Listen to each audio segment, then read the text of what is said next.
Now, the question is why girls? And why youth? Maybe a nice question. One of the things that we've done, okay, let's just say, they have started, Youth for Technology Foundation has been stationing itself in a variety of places. They're stationed here in Africa. The main center is in Nigeria. And in Nigeria, they have already got a very well-running organization that's been running that for the last 13 years. And they want to now expand that now into other countries. Kenya has been cited as one of the countries. Uganda is also being slowly recruited into it. There is talk of South Africa. We also have in Bogota, Colombia. So, we are now beginning our first debut in Kenya with you guys as a pilot group. And one of the things we want to do is take girls in the secondary school level and begin to show them innovative technology that can be able to give them a fighting edge over and above all the many men around out there in the field and the people out there. We want to be able to give you an opportunity not just to be able to get employment, but to even create it yourself. To get business opportunities that would empower you, because of course you're here training with the objective that after your schooling, of course it doesn't end at secondary school, you will go to some form of college, or hopefully a university, and at some point you're going to engage the knowledge that you have gained over the years to be able to get some gainful employment. So you trade whatever skills you've got for a job, and you get a good salary for it. Okay? Now, you stand at a disadvantage in society today, as we know it, if you have no knowledge of ICT. I'm sure you know that well. All of you, even if you don't carry them to school, I'm pretty sure all of you have a mobile phone. To Kenya today, you are irrelevant in the highest order if you don't have a phone, because people need to be able to find you wherever you are. You need to be able to communicate with people wherever you are. And there are a nice number of things that you can be able to do with your mobile phone, including education. Okay? And WhatsApp and sharing things with people that will be able to give you the edge to be able to be available whenever you're required.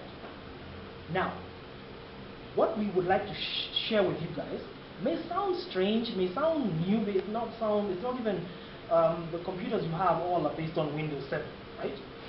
And I'm pretty sure that's what you guys are used to. What we're going to share with you is an entirely different technology based on Linux. I don't know whether any of you have heard of the term Raspberry Pi. Has anyone ever heard of that name, Raspberry Pi? Okay, we will be introducing to you to what we're calling the Raspberry Pi, and we will tell you why the Raspberry Pi versus now what you've already got, because I'm pretty sure you guys are already used to the desktop computers you have on your tables. Okay? And the softwares used there may be different from the ones on your computers right now. However, they all have more or less the same function. The names may be different, but they all do pretty much the same kind of thing. Okay?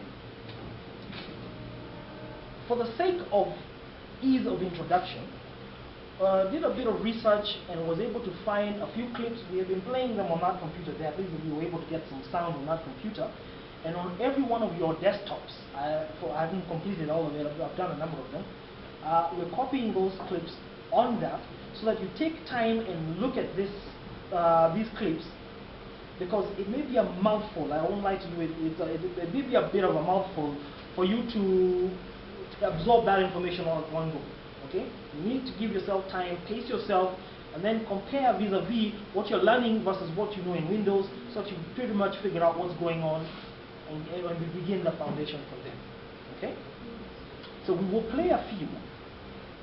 There's a clip that has been playing a few times. Maybe you guys have heard it playing around here, and we'll introduce our director in the YTF USA, and she will give a small introduction of 3D Africa and the t-shirt that we are wearing, and why 3D, and why girls, and we will tell you a lot of things of why you guys have been chosen as people who can be able to pioneer this project. Okay? And it will be fun. We intend to have fun. We're not here to lecture you and give you mumbo-jumbo lectures of very high-end things which may sound very difficult at first. Today is a fun day, okay? An introduction day, just to get the feel of what's going on. And you guys can ask some questions.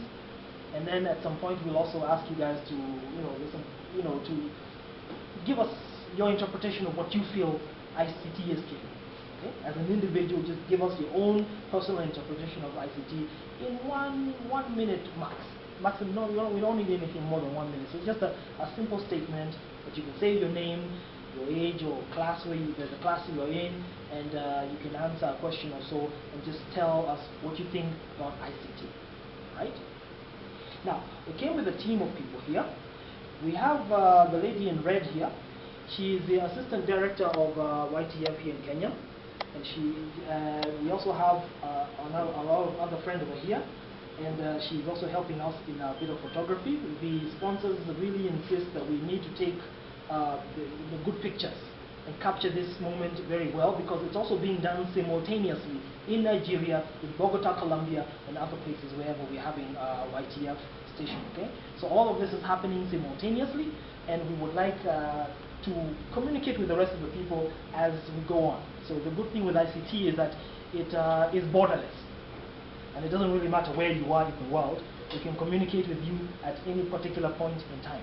Okay, so we'll pause from there. We will watch a few introductory videos as we begin to familiarize ourselves with what it is we have here, and then we'll take it from there, one step at a time. Okay.